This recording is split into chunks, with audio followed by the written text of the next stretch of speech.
In this video, I'm going to show you how you can find the latest news on any category on your Perplexity AI app on your smartphone. If you find this video helpful, please like and subscribe to this channel.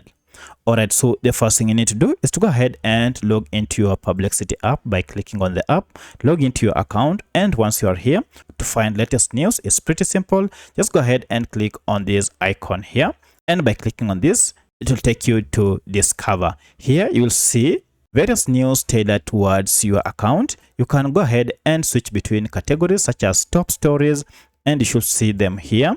We have tech and science stories, finance stories, art and culture, sports, entertainment, just to mention but a few. You can scroll down and find any of the articles that you are interested in, and once you reach on it, go ahead and click on it.